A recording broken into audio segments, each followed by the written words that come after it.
Prince एंचल की episode. Safdar, captain Shakeel और Tanveer x two के हुक्म के मुताबिक दानिश मंजिल से निकलने वाले प्रिंस एंचल का बड़ी होशियारी से ताक़ुब करते हुए किंग्स कॉलोनी की इस कोठी तक पहुंच गए जिसमें प्रिंस एंचल दाखिल हुआ था। चूँकि इन्हें एक्स2 ने सिर्फ बाहर से निगरानी का हुक्म दिया था, इसलिए वो कोठी के इर्द गिर्द फैल कर खड़े हो गए। गेट की तरफ से सफदर था, इसके दाएँ साइड पर शकील और ऊपर में तनवीर ने जगह संभाली हुई थी। अब इन्हें वहाँ खड़े हुए चंद ही लम्हे गुजरे थे कि सफदर की गलाई पर ज़रबे लगनी शुरू हो गई। यस, सफदर ने घड़ी का मिनट बटन खींचते हुए कहा।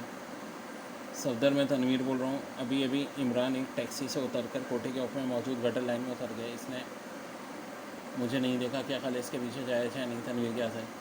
इमरान कोठी में गया, ठीक है, चाहने तो हमें सिर्फ बाहर की निगरानी का हुक्म मिला है। ख्याल रखना, अगर इमरान की कॉल आए या खतरे का क्वेश्चन आए, हमें फौरी तौर पर मुदाखलत करनी पड़ेगी। सफदर ने जवाब दिया और फिर बटन बंद कर दिया। तकरीबन आधे घंटे बाद अचानक सफदर की कलाई पर बार फिर ज़रबे लगनी शुरू हो गई। इसने चौंक कर घड़ी देखा तो घड़ी के दरमियान में सुर रंग का एक नुक्ता तेज़ी से जलबुझ हो रहा था। सफदर तेज़ी से आगे बढ़ा और फिर कोठे के दाएं सन से होता हुआ कप में आ गया। तो कैप्टन शकील को भी साथ लेते तनवीर इमरान की तरफ से अंदर गया है। सफदर ने तनवीर से पूछा, गटर के रास्ते क्यों? क्या बात है? इमरान खतरे में, हमें फ़ौरन अंदर जाना चाहिए, सफदर ने जवाब दिया। और फिर तीनों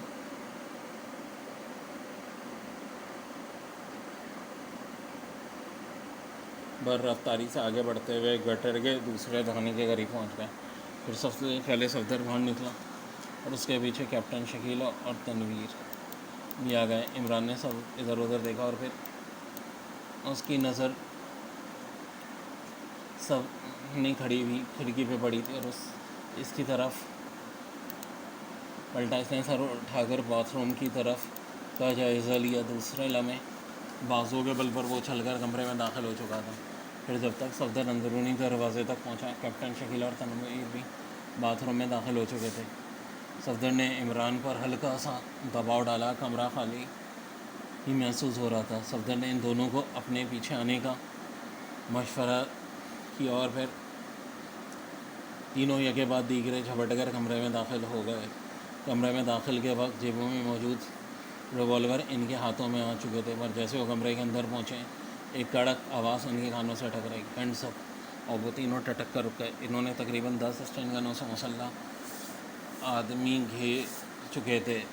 सफदर ने तनवीर की तरफ देखा। तनवीर के चेहरे से महसूस हो रहा था कि रिवॉल्वर फेंकने के बजाय अपने जज्बी फ़तरात के मुताबिक लड़ने पर आमादा है। मगर सफदर जानता था कि 10 स्टैंड गनों के मुकाबले में इसके 3 रिवॉल्वर कुछ नहीं करते थे, इसलिए इसने अपना रिवॉल्वर नीचे फेंककर अपने हाथ उठा दिए। चुनांचे उसकी पैरवी में कैप्टन शकील और तनवीर ने भी रिवॉल्वर फेंककर हाथ उठा दिए। एक आदमी ने इन तीनों के रिवॉल्वर समेट लिए। इसी लम्हे दरवाज़ा का पर्दा हिला और प्रिंस एंचल अंदर दाखिल हुआ। खुशामदीद दोस्तों, मुझे यकीन था कि आप लोग ज़रूर आएंगे, इसलिए मैं आपके इस्तकबाल का मुकम्मल बंदोबस्त कर लिया था। और तुम्हारा प्रिंस इस वक्त मौत के जाल में फंस चुका है। मैं चाहता हूँ तुम भी इसे मौत के खूनी पंजे में जाता हुआ अपने आंखों से देख लो, ताकि तुम्हें मालूम हो सके कि तुम जिस आदमी के बॉडीगार्ड हो वो हमारे मुकाबले में कितना हकीर और बेबस है। प्रिंस एंचल ने फ़खरिया लहजे में कहा। तीनों खामोश खड़े रहे। इसको बोला, वो क्या कहते? इन तीनों को ऊपर गैलरी में ले जाओ, प्रिंस एंचल ने कहा। फिर तेज़ से कदम उठाता हुआ दरवाजे की तरफ बाहर निकल गया। चलो, और ख़बरदार, अगर कोई गलत हरकत की तो भून कर रख देंगे, एक स्टैंड गन बरदान ने कहा। फिर वो इनके मासरे में चलते हुए दरवाजे से बाहर निकलेंगे। एक छोटा सा कमरा था। इनके कमरे में जाते कमरा किसी लिफ्ट की तरह ऊपर चढ़ता चला गया।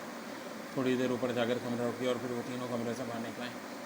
एक तवील राहदारी थी और वो ये देखकर हैरान रह गए कि राहदारी के फ़र्श पर जगह जगह छोटी बेशुमार मशीनें फिट थी, जिनमें मशीन गनें नस्ती और इनकी नालियों का रुख फर्श की तरफ था। एक साइड पर एक काफ़ी बड़ी मशीन मौजूद थी जिसमें 2 बड़े बड़े लीवर थे। ये शायद कंट्रोलिंग मशीन थी। प्रिंस एंचल इस मशीन के सामने खड़ा था। इन तीनों की भी इस मशीन के साथ ही दीवार के साथ खड़ा कर दिया गया और स्टैंड गन बरदार इनके सामने वाली दीवार के साथ खड़े हो गए। इनकी स्टैंड गनों का रुख इन तीनों की तरफ था। प्रिंस एंचल हाथ में छोटा सा माइक पकड़े बातों में मसरूफ़, तो बड़े तंदियाज में कह रहा था, पूरे तो मैं तुम्हारी लाश पर फेंक दूँगा बेफिक्र। और दूसरी तरफ से आने वाली आवाज़ सुनकर वो चौकन्ने हो गए, क्योंकि दूसरी तरफ आने वाली आवाज़ इमरान की थी। इसकी बात सुनकर प्रिंस एंचल ने कहा, बेफिक्र रहो, बाय बाय, अलविदा। प्रिंस एंचल के लहजे में वह तलखी थी और फिर से बायना नज़रों से सफदर, कैप्टन शकील और इमरान तनवीर की तरफ देखते हुए मशीन का एक बटन दबाया। बर्तन दबते ही फर्श पर नस मशीनें हरकत में आ गई। फर्श पर जहाँ जहाँ मशीनें उठती तय खाने खुल गए और मशीनों गनों की नालें फर्श से नीचे इन खानों में उतर गई। सफदर कैप्टन शकील और तनवीर समझ गए कि प्रिंस वेंचल इमरान के साथ क्या करना चाहता है। इन्होंने एक दूसरे को मायना से नज़रों से देखा और फिर उन्होंने आंखों आंखों में फैसला किया। ज़ाहिर अपने सामने इमरान को मौत के मुंह में जाते हुए कैसे देख सकते हैं। प्रिंस वेंचल ने अपनी उंगली सोल रंग के एक बटन पर रखी और फिर इसने एक नज़र इन तीनों पर डाली। इसकी नज़रों में शदीद तरीन तंज था, जैसे कह रहा हो कि अपने प्रिंस का शक देखा। और फिर जैसे ही इन्होंने मशीन की तरफ नज़र घुमाई, अचानक वो तीनों चीती की तरह अपनी जगह से उछले। सफदर ने पूरी कुव्वत से प्रिंस वेंचल के पहलू में अपने लात मारी और प्रिंस वेंचल उछलकर 2 फुट दूर एक मशीन गन के करीब जा गिरा। और इस दौरान इसकी उंगली से रंग का बटन दबा चुकी थी और गनें रुकते फर्श पर फिर मशीन गनों ने हौलनाक आवाज़ से गोलियां बरसानी शुरू कर दी। कैप्टन शकील ने उछलकर मशीन पर लगे हुए दोनों लीवर नीचे कर दिए और तनवीर ने उससे ज़्यादा रिस्क लिया और हाई जंप लगाता हुआ मशीन के ऊपर से उड़ता हुआ सामने खड़े हुए स्टेन गन बरदारों से इसे 2 के ऊपर जा गिरा। और इससे पहले वो गैर मुतवक्का सिचुएशन का अंदाजा करते हैं संभलते तनवीर ने दोनों हाथ और पैरों को वर्क से रफ्तारी से संग करते हुए इनमें से 4 को फरबोज कर दिया और फिर एक तरफ पड़ी हुई एक स्टेन गन की तरफ लपका। और इसी दौरान एक स्टेन गन बरदार ने इस पर फायर खोल दिया। मगर उसी लम्हे सफदर ने स्टेन गन बरदार पर छलांग लाई, उसे घसीटता हुआ दीवार तक ले गया। नतीजे में इसकी स्टेन गन ने गोलियाँ उगली ज़रूर, मगर उनका रुख उसके अपने साथियों की तरफ था। और तनवीर ने इस मौके से भरपूर फ़ायदा उठाया और इसकी स्टेन गन ने बाकी आदमियों पर गोलियों की बारिश शुरू कर दी। इधर कैप्टन शकील ने लीवर नीचे करने के फ़ौरन बाद मशीन का वो सुर बटन दबाना शुरू कर दिया और मशीन गनें चलना बंद हो गई। इस दौरान प्रिंस वेंचल तेज़ी से अपनी जगह से उछला और दरवाजे की तरफ भागने लगा। और कैप्टन शकील ने किसी दरिंदे की तरह उस पर छलांग ला दी और दरवाजे की करीबी से छा लिया। प्रिंस वेंचल ने मुड़कर पूरी कुव्वत से अपनी तरफ आते हुए कैप्टन शकील के पेट में लात मारी और कैप्टन शकील दोहरा होकर रह गया। प्रिंस वेंचल ने दोनों हाथों को जोड़कर पूरी कुव्वत से झुके हुए कैप्टन शकील की गर्दन पर वार करना चाहा और कैप्टन शकील ने झुके किसी लड़ाके मेंढे की तरह इसके पेट पर टक्कर मारी और प्रिंस वेंचल पुश के बल दरवाजे की तरफ पलट पड़ा।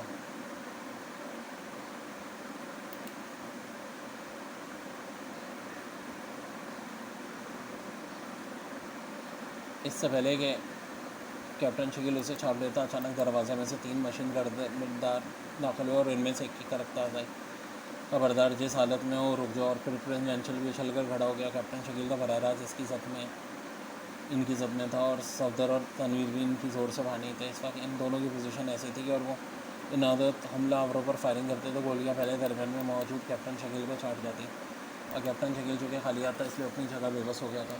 कैप्टन शकील की वजह से सफदर और तनवीर दोनों को स्ट्रेन गने फेंककर हाथ उठाने पड़े और सिचुएशन एक बार फिर बदल गई। तुम डालो इन पर इतनी गोलियों बरसाओ कि इनके जिस्म कीमे में तब्दील हो जाए। प्रिंस वेंचल ने गुस्से से झुकते हुए मशीन गन बरदारों को कम दिया। मशीन गन बरदारों की उंगलियों ने तेज़ी से ट्रैगर पर हरकत की। इन तीनों की मौत में कोई कसर बाकी नहीं रह गई थी। उंगलियों का मामूली दबाव इनके लिए मौत का पैगाम बन सकता था। इससे पहले मशीन गनें उठ गलती, अचानक वो तीनों मुंह के बल फर्श पर जा गिरे और उनके हाथ से मशीन गनें छूटकर फर्श पर गिरती चली गई। कैप्टन शकील ने बरकी सी तेज़ी से एक मशीन गन झपट ली और इसने इनकी नाली है इससे सुन खड़े प्रिंस वेंचल की छत से लगा दी। वो तीनों गिरते ही तेज़ी से ये मगर एक लम्हे बाद फिर नीचे गिर पड़े। खबरदार, अब अगर उठने की कोशिश की तो रीढ़ की हड्डी तोड़ दूँगा, इमरान ने खड़कते हुए कहा। और शायद ये इसी लम्हे का असर था कि इन तीनों में से किसी ने भी दोबारा अपनी जगह से हरकत करने की कोशिश नहीं की और सफदर और तनवीर ने दोबारा स्ट्रेन गनें संभाल ली। तुम जिंदा हो? प्रिंस वेंचल ने हैरत से भरपूर लहजे में इमरान की तरफ मुड़कर कहा, जिसकी आंखें हैरत की शिद्दत से फटी जा रही थी।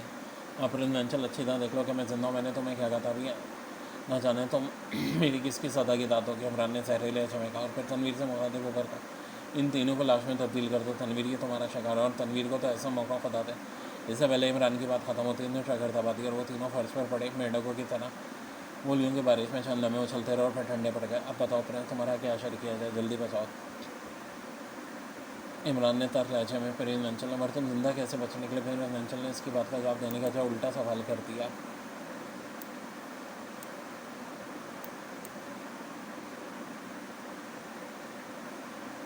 शायद उसे इमरान के इस तरह बच निकलने पर अब तक ही नहीं है। तुम्हें शायद मेरे जिंदा बचने का यकीन नहीं है। सुनो प्रिंस, जैसे जैसे गोलियों की बारिश हुई इसके साथ ही राहदारी का दरवाज़ा भी खुल गया और चूँकि मैं सब जगह पुश लगाए खड़ा था, इसलिए जैसे राहदारी का दरवाज़ा खुला मैं पुश के बल दूसरी तरफ जा गिरा वैसे, और दरवाज़ा खुलने में चंद लम्हे की देर हो जाती तो यकीनन अब तक मैं जन्नत में होता। इमरान ने जवाब दिया और फिर मैंने समझ गया कि ऐसा क्यों हुआ। कैप्टन शकील ने बर्तन दबते ही लीवर गिरा दिए थे। अब लीवर के गिरते ही दोनों तरफ की दीवारें अपनी जगह से यकीनन हट गई होंगी। अब तक इन लीवरों के गिरने का एहसास ही नहीं हुआ था। ठीक है, मैं मानता हूँ बहरहाल तुम खुश किस्मत तरीन इंसानों में से एक हो और तुम्हारा साथी चंद लम्हे और लीवर ने गिराता है, मैं तीनों को वहीं दूसरे कमरे में ढेर कर देता तो मुझे वक्त ना देखना पड़ता। फिर इन्वेंशन ने मायूस सा ना लहजे में कहा, मेरी खुशमती तो खैर शक व शोबत से बाला तैर है, मगर अब तुम अरे खुशकिस्मती मशकूक है, इसलिए बेहतर ये है कि अब मैं जो कुछ पूछ रहा हूँ इसका सही से जवाब दो।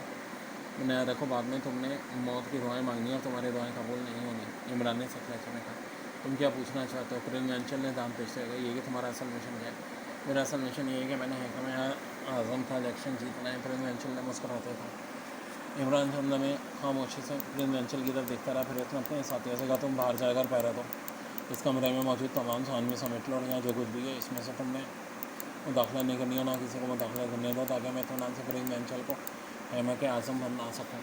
इमरान ने स्पॉट लहजे में इन तीनों से मुखातिब होकर कहा और फिर तीनों खामोशी से तमाम स्ट्रेन गने उठाए कमरे से बाहर निकल गए। कमरे में सिर्फ इमरान और प्रेसिडेंशियल रह गए थे। इमरान भी खाली हाथ था और प्रेसिडेंशियल भी, दोनों एक दूसरे के साथ खड़े एक दूसरे घूर रहे थे। इमरान खाना को अपनी एनर्जी ज़ाया ना करो, मैं तस्लीम करता हूँ मुझे शिकस्त हो चुकी है, इसलिए मैं रज़ाकाराना तौर पर तुम्हारे मुल्क से जाने के लिए तैयार हूँ, वरना दूसरी तो जरूरत में तुम मुझे कोई चार्टर ला सकोगे और नहीं तशद्दुद से मुझसे कुछ उगलवा सकोगे। इसलिए बेहतर ये है कि हम शरीफाना तौर पर अलग हो जाएँ। फिर मेंशल ने कदरे नन लहजे में तजवीज़ पेश की, मेरे साल का जवाब दो, तुम्हारा मेरे मिशन में मुल्क में असल मिशन क्या है? तुमने सही साल का जवाब दिया तो मैं तुम्हारी तजवीज़ पर गौर करूँगा। तुम्हारी मर्ज़ी, बहरहाल मैंने तुम्हें अच्छी ऑफ़र दी थी और तुम नहीं मानते तो तुम देख लोगे फिर मेंशन तुम्हारे लिए लोहे का चना साबित होगा। फिर मेंशन ने अचानक बिजली की तो तेज़ी से इमरान की गन पट्टी पर मुक्का मारना चाहा। इमरान ने फुर्ती से अपना सर झुकाकर पूरी को से घुटना फिर मेंशन के पेट में मार दिया। फिर मेंशन ओगम की आवाज़ निकालता हुआ फर्श पर जा गिरा। इमरान पहले ही इस किस्म के हमले के लिए तैयार था, इसने इसका पोल आसानी से डॉज में आ जाना नामुमकिन था। फर्श पर गिरता ही प्रिंस वेंचल यूँ उछल कर खड़ा हो गया जैसे इसका जिस्म गोश्त के बजाय सुरंगों का बना हुआ। उड़ने के बजाय वो इमरान पर हमला करता, इसने पूरी कुव्वत से कंट्रोलिंग मशीन की तरफ छलांग लगाई। इमरान के लिए इसका एकदम कतई मुतवक्किल था, इसलिए पहले तो चंद लम्हे के लिए लटकारा, पर इसने भी दौड़कर प्रेसिडेंशियल को इस कदम से बात रखना चाहा, पर प्रेसिडेंशियल के लिए इतना ही मौका काफ़ी था। कंट्रोलिंग मशीन का झटका लगने से एक लीवर ऊँचा हो गया, फिर इंतहाई फुर्ती से दो बटन दबा दिए। लीवर ऊँचा होते ही कमरे में मौजूद तमाम मशीन गनें एकदम इमरान की तरफ सीधी हो गई और अब इमरान रास्ते में था कि इन मशीन गनों ने बेतहाशा गोलियाँ उगलनी शुरू कर दी और इमरान एक लम्हे के लिए भी चूक जाता तो यकीनन इसके जिस्म में सैकड़ों सुराख हो जाते। इमरान ने खतरा महसूस करते ही आधे रास्ते में जम लगाया और गोलियाँ इसके जिस्म से चंद इंच नीचे से गुजरती चली गई।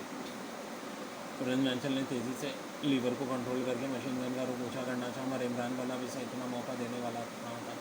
उछल कर प्रिंस मेंशल पर आ पड़ा और प्रिंस मेंशल को लेता हुआ दीवार की दूसरी तरफ से जा टकराया। मशीन गनें गोलियाँ उगल रही थी और अब इन सब का रुख दरवाजे की तरफ तक तैयार हो गया। प्रिंस, तुमने अपना भरपूर दांव इस्तेमाल कर लिया। इमरान ने उसे दीवार से रगड़ते हुए इंतहाई तल लहजे में कहा। प्रिंस मेंशल ने इसके पेट में घुटना मारना चाहा, मगर इमरान की भरपूर टक्कर इसके नाक पर पड़ी और प्रिंस मेंशल के मुँह से चीज़ निकल गई। इसके नाक की हड्डी टूट चुकी थी। इमरान ने इसकी गर्दन को झटका देना चाहा, फिर मेंशल उछल कर मशीन से टकराता हुआ नीचे फर्श पर जा गिरा और प्रिंस मेंशल चपकने में इमरान से एक बार फिर झाँक लिया और दूसरे में प्रिंस मेंशल के मुँह से इंतहाई खौफनाक और दर्द में डूबी हुई बात निकली। तो इमरान ने अपनी एक उंगली एक झटके से इसकी दाएं आँख बाहर निकाल दी। प्रिंस मेंशल ने दीवाना मार इमरान को अपने से अलहदा करने के लिए हाथ पर चलाया, जबर अब इमरान के सर पर भी जवान जुनून तारी हो चुका था। इतनी पूरी कुव्वत से प्रिंस मेंशल के दाएं बाजू को झटका दिया और चटक की आवाज़ के साथ प्रिंस मेंशल की बाजू की हड्डी भी टूट गई। प्रिंस मेंशल मछली की तरह तड़प रहा था। मशीन गन अभी तक गोलियां बरसा रही थी और सामने वाला दरवाज़ा और दीवारें इन गोलियों से छन्नी हो चुके थे। इमरान एक झटके से प्रिंस मेंशल से पैदा हुआ अब इसने कंट्रोलिंग मशीन के बटन ऑफ कर दिए। बटन ऑफ होते ही मशीन गनें रुक गई। अब कमरे में से प्रिंस मेंशल की दर्दनाक चीज़ें गूंज रही थी। अब बताओ प्रिंस मेंशल, तुम्हारा इस मुल्क में असल मिशन क्या था? मैंने रखो दूसरे बार में उस वक्त पूछूंगा जब तुम्हारे जिस्म की तमाम हड्डियाँ टूट चुकी होंगी। इमरान ने इसकी टांग दौरी करते हुए इसका लहजा इतना सफ़ा खाना था कि प्रिंस मेंशल की अकलौती आंखों में खौफ की लहरा गई। तुम जालिम हो, गैर जालिम हो और मुझे टुकड़े कर दो, मैं तुम्हें कुछ नहीं बताऊंगा और तुम प्रिंस मेंशल क्या तो नहीं बच सकोगे। तुम्हारा इंजम इब्रनाक होगा तो तुम बेहद रहम दिल थे जो मुझे मशीन गनों से भूलने के लिए तैयार थे। मैंने तो अभी हाथ ही इस्तेमाल किया और तुम यकीन रखो प्रिंस मेंशल के हाथ इस काबिल नहीं रहेंगे कि इमरान पर उठ सकें। इमरान ने तंजिया लहजे में कहा और फिर एक बार झटका देकर इसकी पिंडी की हड्डी तोड़ दी। प्रेसिडेंशियल के मुंह से एक चीख निकली और वो एक बार फिर बेमां मछली की तरह तड़प पड़ा। इमरान ने इसका दूसरा बाजू पकड़ लिया। ठहरो ठहरो, मुझे गोली मार दो, मुझे समझ मारो। प्रेसिडेंशियल ने डूबते कहा, बताओ तुम्हारा क्या मिशन है? मेरा असल मिशन तुम्हें उलझाना था। असल मिशन का प्रेसिडेंशियल को पता है। मुझे बिल्कुल नहीं मालूम। प्रेसिडेंशियल ने हकलाते हुए और फिर बेहोश हो गया। शायद तकलीफ की शिद्दत इसकी बर्दाश्त से बाहर हो गई थी। इसकी शायद तसव्वुर में नहीं था इमरान इस हद तक जा सकता है। इमरान उसकी बात सुनकर हैरत ज़दा हो गया। प्रेसिडेंशियल की बात ने उसे सदी झटका पहुँचाया था। वो सोच रहा था प्रेसिडेंशियल की बात सही है।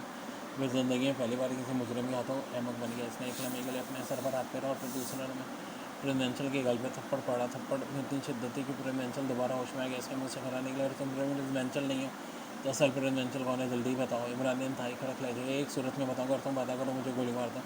इस हालत में ज़िंदा रहने से बेहतर मर जाना है। प्रेसिडेंशियल ने अटकते हुए, ठीक है मैं वादा करता हूँ। इमरान ने सफाक लहजे में कहा, मैं प्रेसिडेंशियल का जुड़वा भाई एलिस वेंचल, हम दोनों की शक्ल इतनी मिलती है कि लोग हमें पहचान नहीं सकते। मेरा भाई जॉन वेंचली हमारे गिरोह का सरवर है। अपने धोखा देने के लिए अलहदा दो गिरोह बनाए हुए हैं। हमेशा सामने मैं रहता हूँ, मेरा भाई अंडरग्राउंड रहता है। मैं मुल्क की सिगरेट सर्विस को जाता हूँ। मेरा भाई असल प्रेसिडेंशियल अपना मिशन मुकम्मल कर लेता है। और सच्ची बात यह है कि मुझे मेरे ग्रुप को असल मिशन का कोई पता नहीं, और यही प्रिंस की कामयाबी का राज है। मेरे ग्रुप के अरकान मुझे असल प्रेसिडेंशियल समझते हैं और मेरे भाई को फाइट बॉस के कोड नाम से जानते हैं। बस बात ये है असल बात, अब तुम अपना वादा पूरा करो, मुझे गोली मारो मर। याद रखो कि मेरा भाई तुमसे इतना खौफनाक इंतजाम लेगा कि तुम्हारी आइंदा नस्लें भी तुम्हारा हालत का तौर करके काँपती रहेंगी। प्रेसिडेंशियल ने इमरान से आहिस्ता से कहा। इमरान इसके लहजे से जब एलिस जो कुछ कह रहा है वो दोस्त कह रहा है, ठीक है अपना वादा पूरा करता हूँ, और बनने से पहले इस बात का यकीन कर लो कि मेरी आइंदा नस्लें अगर होती तो कब कफाने के बजाय तुम्हारे जैसे मुजरिमों का सर तोड़ने का फ़र्ज अंजाम देती। और फिर एलिस को गर्दन से पकड़ कर यूँ उठाया जैसे कोई बच्चा किसी खिलौने को उठाता है, और उसे ले जाकर उसने दीवार के करीब लेटा दिया और खुद वापस कंट्रोलिंग मशीन की तरह, मुझ पर रहम करो, मुझे बताओ, मुझे बताओ। अचानक प्रेसिडेंशियल हंसने अंदाज में चीख पड़ा। मौत को सामने देखकर अच्छी अच्छी की सिटी कम हो जाती है। वादा भरल वादा है। इमरान ने ठंडी सांस में गौर पर लीवर दबाकर इसने मशीन गन का ऊपर एलिस की तरफ कर दिया और दूसरे में बटन दबा दिया। मशीन गन एक बार फिर कहका लगाने लगी और एलिस का जिस्म गोलियों की बारिश में पानी से बाहर मछली की तरह तड़पता रहा। और इमरान ने बटन उस वक्त ऑन किया जब एलिस का जिस्म छलनी हो चुका था। अब इमरान खामोशी से चलता हुआ कमरे से बाहर आया तो एक तरफ तनवीर स्टेन गन पकड़े खुद बने खड़ा था। इमरान के चेहरे पर वशे और बरबेर कुछ इस तरह गिरी कि तनवीर उसे देखते ही लाशौरी तौर पर अटेंशन हो गया। सदर कहें तनवीर? इमरान ने संजीदगी से पूछा। बाहर मौजूद है, तनवीर ने बेहद मुतवाना अंदाज में। और फिर इमरान खामोशी से बाहर निकल गया। एक राहदारी से बाहर निकल सफदर उसे मिल गया। इमरान साहब हम पर बड़ा नाजुक गुजरा, आपने अंदर आने से मना कर दिया था। सफदर ने बेहद संजीदगी से कहा, वक्त है भी नाजुक वक्त, इस बार हमें मुजरिमों ने छोड़ दिया, मुद्दत हो जाता है कि बहरहाल मैं जा रहा हूँ, तुम खोटी की तलाशी लेना और कोई काम की चीज़ हो तो संभाल लेना। मैं इस खोटी को बम से तबाह कर दो ताकि मुजरिम आइंदा इससे फ़ायदा ना उठा सके। बाकी तफसीलात एक्स2 को बता देना। इमरान ने उसे हदायत देते हुए, तो क्या प्रेसिडेंशियल के खात्मे का मुजरिम मौजूद है? सफदर ने हैरत से कहा, हाँ सफदर, यही तो चोट हुई है, असल मुजरिम तो सामने ही नहीं है और हम कौमों का फजलियात के पीछे पड़े रहे। बहरहाल देखा जाएगा। इमरान ने जवाब दिया और फिर तेज़ से कदम उठाता हुआ बाहर चला गया। Episode and.